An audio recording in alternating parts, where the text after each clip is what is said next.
Right, so I'm going to do some automation, some very basic automation, show you how to do that. I've got some MIDI data here on my timeline, and I want to filter off towards the end, and I'm going to use the Pro EQ, and I've got my filter preset that I made earlier, and I just want to filter off the end like that. So as we get to the end, I'll show you what I want.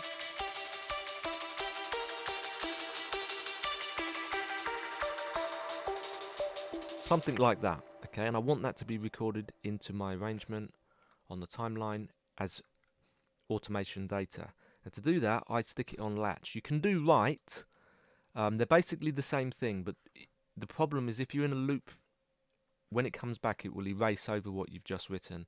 It's actually best not to have it in loop, because otherwise it will erase what you've already done. I will put it in loop just to show you why it's not good to do that. Anyway, I prefer to put it on latch when I initiate automation. So I'm just going to press play. You can see it right in there.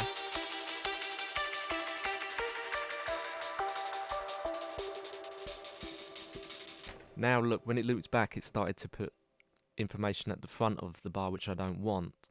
So I'm going to have to delete that, and delete that first point as well. So I only want the automation to be in the last couple of bars. So that's why it's good to have your cycle off. That way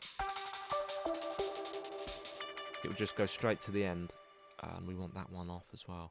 Maybe even put that one to the very bottom.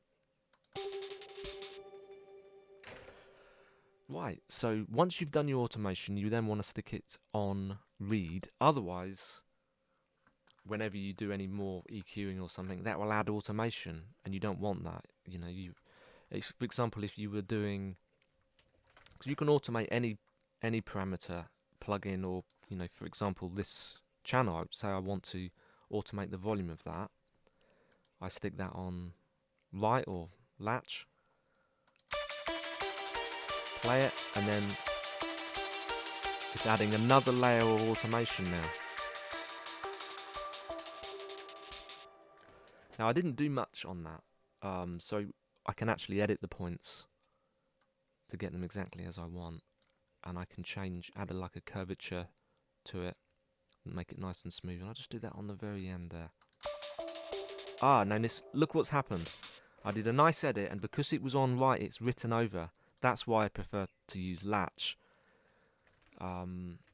Latch won't erase what you've got. You see, it will only record when you're actually moving something. So look now, I'm on latch and I'm playing. It's not erasing what I've written.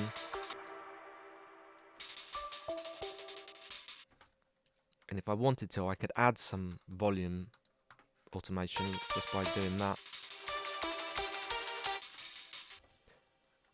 See, and then as soon as I let go of it, it's not going to record anything. The difference between latch and touch is good for edits. Say there was a bit there that I wanted to delete, but I wanted to go back to where my automation was. As soon as I let go of the parameter, it will jump back to the old automation or wherever the volume was. I let go and it jumps back, you see. So I prefer touch for editing. Latch for recording, touch for editing is kind of how I do it. There are cases where I do use right, but latch and then touch, and then when I'm finished, I go back to read. It's always important to do that. I'm just going to undo those. So that's my automation on the EQ and on the volume. And to edit those layers of automation, you can get to it there. You can pull them down. That one is my existing EQ, the first one I did, and then the volume. And you might have 10 or 11 tracks of automation, and you can actually, I think you can click that button and you can see them there as well, so you can edit them and rename them and stuff. Alright, that's automation.